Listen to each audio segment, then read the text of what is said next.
Iba kasi ang sapilitang pagpapatawa sa talagang likas talaga na magaling magpatawa.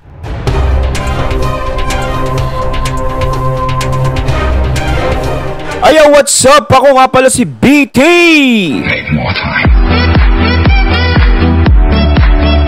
And welcome to my channel, Tunay na Kritiko. At meron po tayong panonooring video ngayon at bibigyan ng reaksyon. Ito po ay nagbula kay Balitang Pinoy TV. Sa mga hindi pa po nakakabisita sa channel ni Balitang Pinoy TV, bisita na po kayo mga katunay. At kung hindi pa kayo nakakapag-subscribe, subscribe na din po kayo mga katunay kay Balitang Pinoy TV. At syempre huwag niyo rin po sana kalimutan na mag-subscribe dito sa channel ko sa Tunay na Kritiko sa mga hindi pa nakakapag-subscribe. And click the notification bell para maging updated po kayo sa mga reaction videos na aking ilalabas. At huwag na natin pagtagalin at sabay-sabay na nating panoorin ang laman ng video na hatid sa atin ni Balitang Pinoy TV at bibigyan natin ng reaksyon. Pasok! Narito ang Balitang Pinoy TV.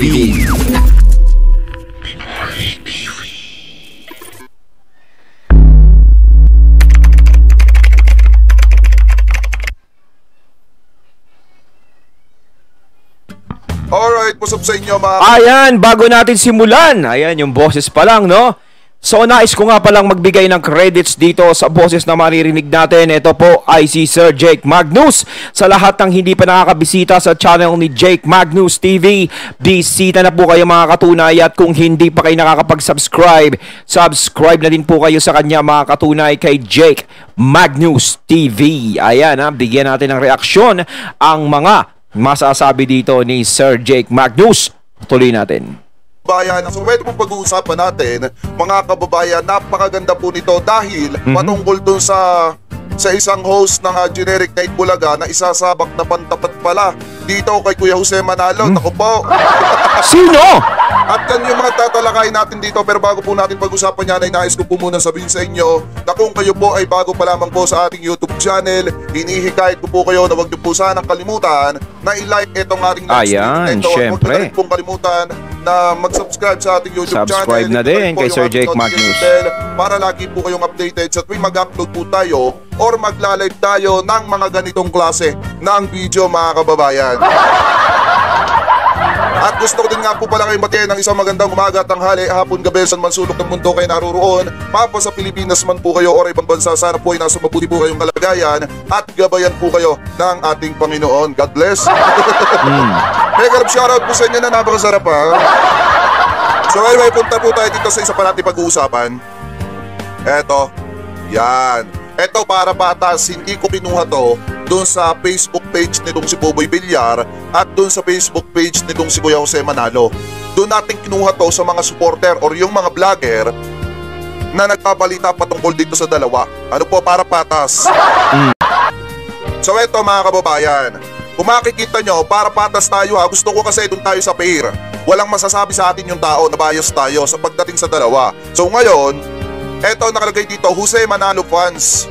Babasahin natin yung mga komento dyan. Kung sino yung mas kinakayawan or gusto ng sabayan ng Pilipino. Tapos, kahit medyo tihado tayo, okay lang, walang problema. Punta tayo kay Bells Pills. Alam naman natin na etong si Bells Pills is vlogger or nagbablog patungkol dito sa Tape Incorporated. At sinusuportahan niya lahat ng mga host ng Tape Incorporated. So ngayon mga kababayan, ito na. Dugyot ban sa paningin no? Talagang pinagdiinan pa yung dugyot na prinsipe. No, talagang binigyan nila ng ng tag name. No, parang panglalait na tag name 'yan. Pag sinabi bang dugyot, nakakatawa na 'yun. Parang halo kayang panlalait 'yun. Ito na. Diba, may lumalabas kasi ng mga balita at mga ipinasa sa atin na eto daw pong si Boboy Villar yung ipantatapat laban daw po dito kay Kuya Jose Manalo, which is alam naman natin na si Kuya Jose Manalo ngayon siya yung gumaganap na mayor ng buong Pilipinas. So ngayon, kala ko nga, diba sabi ko nga kanina, kala ko ang ipantatapat nila dito kay Kuya Jose Manalo, gobernador o kaya presidente ng Pilipinas. doon sa segment nila. Kala ko gagawin nila presidente ng Pilipinas dahil mas mataas yun kaysa sa mayor. Pero nagulat ako at ginawa nilang prinsipe. So ngayon mga kababayan, sabi dito, dugyot man sa inyong paningin, malinis ang hangarin. Yan si Sedi, ang dugyot na prinsipe. Inamin eh, no? Sampalilok eh. Natatawa talaga ako. Alam niyo kung bakit? Pwede naman nilang sabihin na bansot man sa inyong paningin, pero at least malinis yung hangarin. Tama yun. Kasi ang dugyot eh. Ang purpose talaga nila dyan sa pagsasalita ng dugyot is talagang akala nila nakakatawa. No? Yung salitang dugyot, alam naman natin panglalait yan. Diba? Alam naman nating lahat dyan. Kuwari, may nakita tayo. Iba nga, may nakikita na pag madudumi, mga ganyan. Ang dugyot mo. Diba? Parang nakakahiya yung ganun. Eto, ginagawa nilang katatawanan yung dugyot. Na, kumbaga, in-apply kay Buboy na dugyot na prinsipe. Purpose nila dyan, siguro, magpatawa. Gumamit pa sila ng ganong salita. No? Parang ano na yan parang desperado moves. Sila na rin po yung nagda-down kay Buboy Villar. Oo. Parang pinapahina nila yung imahe nung si Prinsipe Sedi sa publiko kasi sa kakatawag nila ng dugyot, hindi siguro nila alam yung meaning. Parang sila na rin yung nagbaon sa lupa kay Buboy. Diba mga kababayan? Sabi dito, dugyot man sa inyong paningin, malinis ang hangarin. Yan si Sedi, ang dugyot na prinsipe. Gina G si Prinsipe Sedi sa pagbibigay ng pambaon sa eskwela ng mga kids of Tondo, Manila. So ngayon, basahin natin yung mga komento ng taong bayan dito. Kung gusto ba nila itong si Sedi or ayaw nila kay Sedi. Ano po? Sabi dito, eto, unang bola. Parang bingo lang mga kababayan. Sabi dito, walang panama talaga yan. Kina Jose, panis yan. Yung mga gimmick, walang ganong alam. Siguro yung segment creator nila. Eto binabasa lang natin yung opinion ng sambayan ng Pilipino. Sabi pa dito, Prinsipe, ay, parang ayaw kong basahin kasi parang masakit. Tuloy mo na. Sabi pa dito mga kababayan, Prinsipeng Bastos dapat tawag sa kanya kasi yung kilala ng batang 90s na Prinsipeng Sedi, hindi bastos ang matanda. Eto, nagbabasa lamang po tayo ng comment Ayan, yan yung binabato nga sa kanya, no? Yung pagiging bastos nga sa mga matatanda na kapag bumabati sa TBJ, tinatanggal niya. Tinawag siyang dugyot na prinsipe. Na hindi nila alam kung ano ang tunay na kahulugan nun. No, ang tunay na kahulugan nun ay hindi maganda. Hindi maganda talaga sa pandinig. At saka kung siya ang itatapat kay Jose Mariosep naman, Santissima, napakarami niya pang bigas na kakainin. Kahit sa ingin mo pa na sa ingin. No? Napakalayo. Si Jose hindi pa nagsasalita pero nakakatawa na. Hindi siya gumagamit ng mga ganyang pangalan na ikaka-down niya pero talagang nakakatawa siya magpakita sa mga tao. No? Hindi niya na kailangang gumamit ng ganyan. Kayo, kailangan nyo pang gumamit ng ganyan di ba? Parang dinadown mo yung sarili mo, tuwan-tuwa ka pa pag sinasabihan kang dugyot. Di yung mga kapwa mo artista sabihin, "Oy, dugyot!" Di ba? Parang hindi naman maganda yun. Nasa sosyalan kayo, di ba? Yung mga artista, madalas siya may mga party-party na sosyal. Tapos tatawagin ka na lang, "Uy, kamusta, dugyot?" Di ba? Tapos gaganon-ganon ka pa. Pa dito, wala bang alam na segment ang produksyon diyan? Dati naman walang ganyan ng mga segment. Ahead kayo ng isang or mag-head kayo ng isang buwan sa AAT. Bakit hindi nila kaagad naisip ang ganyang segment? Sa Gisa Getty, gumawa lang ng mayor teleserye ang EAT, nakigaya na rin sila sa ganyang takbo ng segment. Gaya-gaya lang ba talaga kayo lagi? Ganyan naman talaga Dati pa nga nun yung TBJ nasa Itbulaga, di ba? May mga katapat din sila. Tapos ginagaya din yung ibang segment nila. Kaya nga bumabato si Sir Joey nun dati. Tapos eto na naman, nagkakaroon na naman ng gayahan. No? Hindi sila makaisip talaga ng sarili nila sarili nilang pakulo.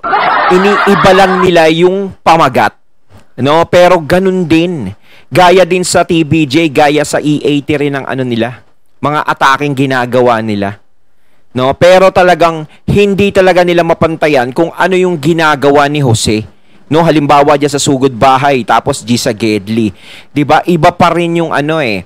Iba pa rin pag Jose Manalo, Wally. Iba pa rin eh. No, iba ang dating.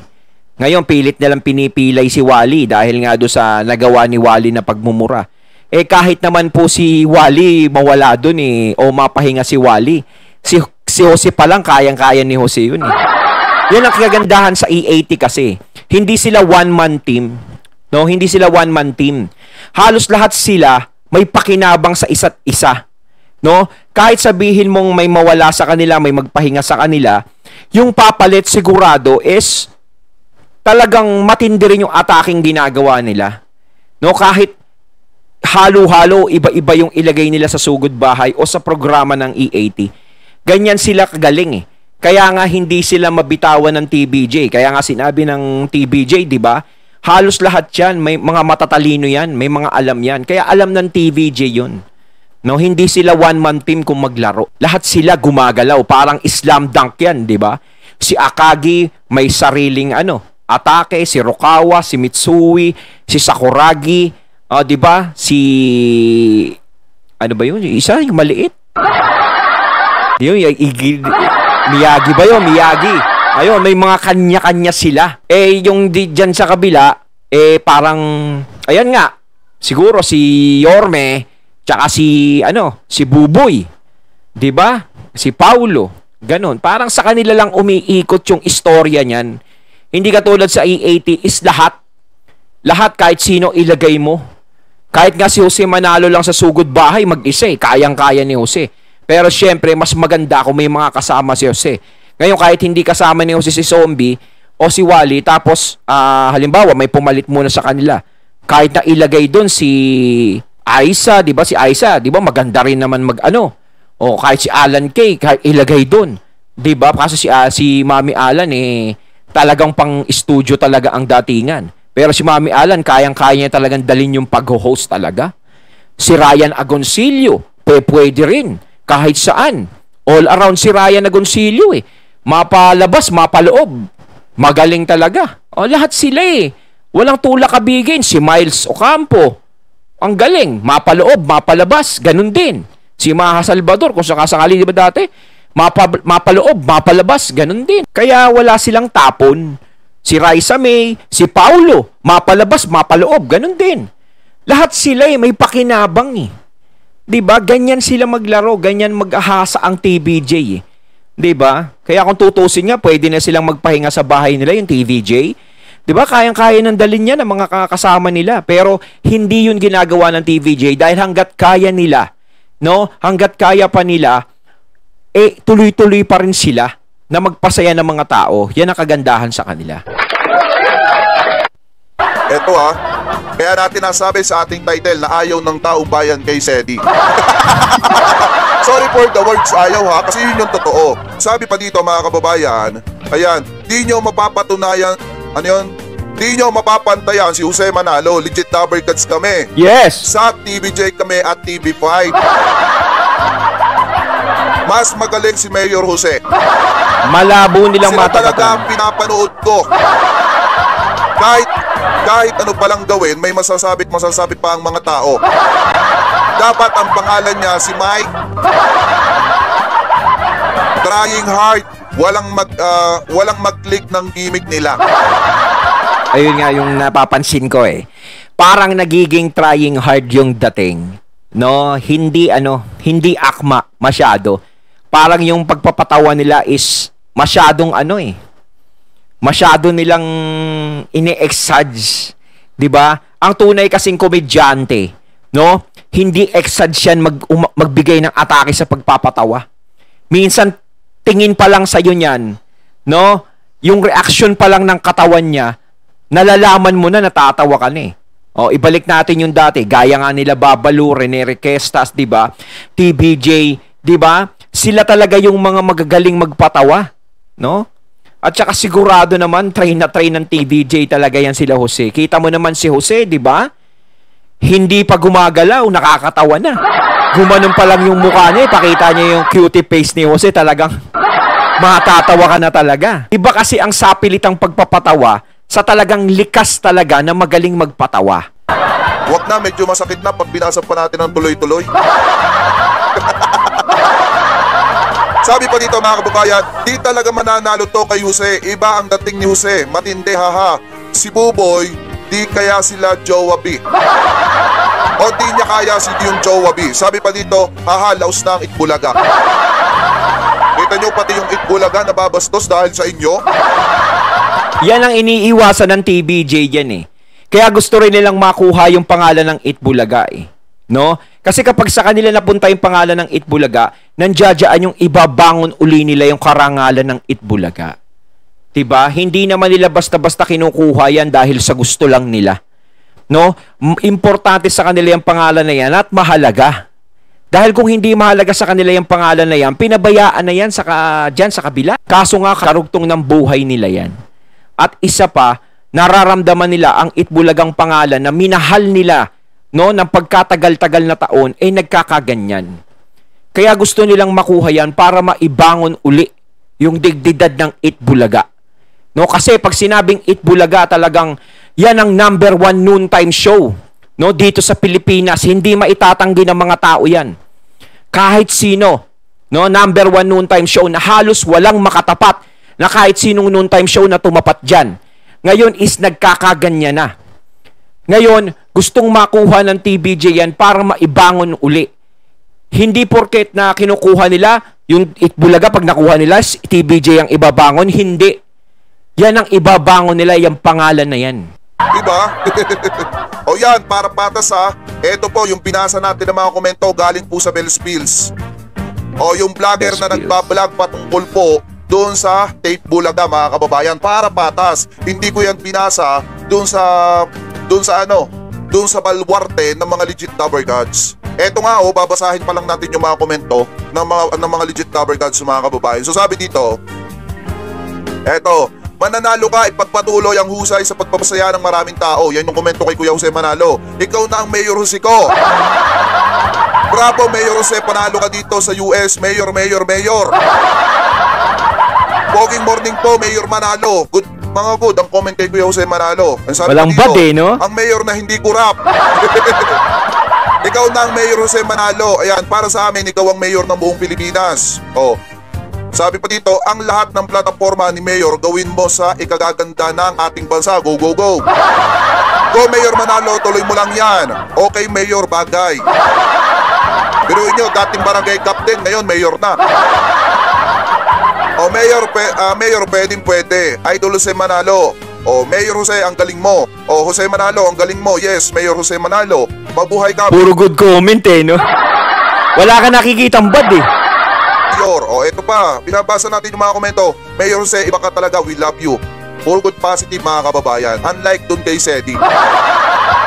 Ibig sabihin yan kasi kapag nakakatanggap ka ng hindi magagandang komento, no, talagang maraming kontra sa'yo. No, hindi gusto yung ginagawa mo. 'Di ba? Nakokornihan sila, hindi sila nasasatisfied eh. Kay Jose kasi maraming nasasatisfied sa ginagawa niya at hindi corny talaga. No, kahit ako minado ako, nakikita ko sa ginagawa ni Jose, hindi corny lahat ng ginagawa ni Jose. Since day 1 pa lang nang lumabas na yang si Jose. Kayang-kayang dalhin ni Jose kung saang programa siya o segment ilagay. Talagang nakakatawa talaga siya. Mahirap talaga yung sapilitan mong patatawanin ng mga tao, yung hindi ka naman nakakatawa tapos kahit anong gawin mo, kahit iyugyug mo yung ulo mo, kahit sirain mo yung pangalan mo sa harap ng tao para maging katawa-tawa ka, nahirap nun. Diba? Okay na, bahalang umuska. O sino ang gusto ng taong bayan? Si Sedi ba o si Mayor Jose? Sana eto, tuturuan ko sila ng diskarte para matuto sila. Dapat ang ginawa nyo na lang na pantapat kay Kuya Jose Manalo kahit papaano, masasabi natin na kahit wala kayong laban, may laban. Etong si Yorme na lang dapat. Kasi si Yorme is siya yung nasasabi natin bumubuhat kahit papaano ng Jay Sagetli, ng Itbulaga. Diba?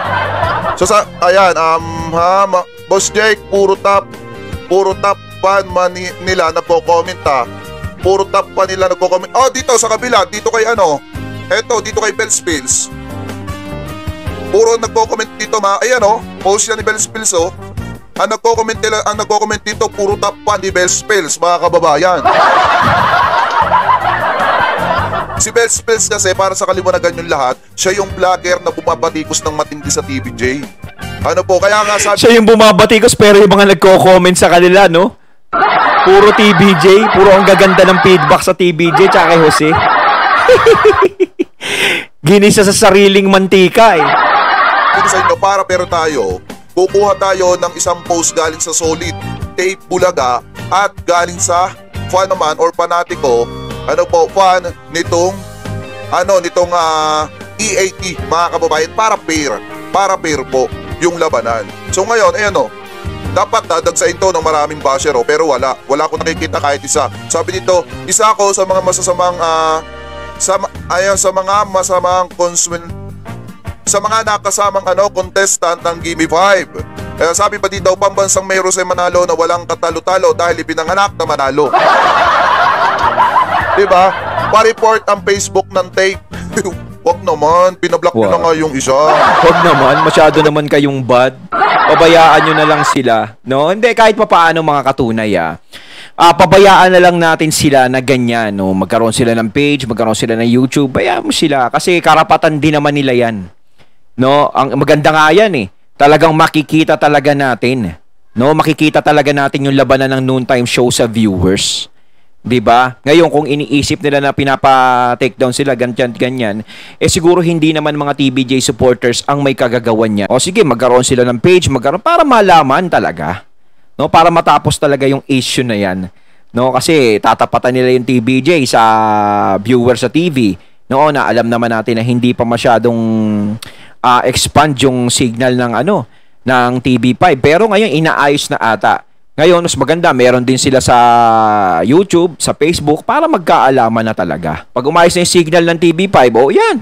Tapos, meron din sila sa YouTube, sa social media, pati yung Tape Bulaga, meron din sa social media. Diyan natin malalaman yan.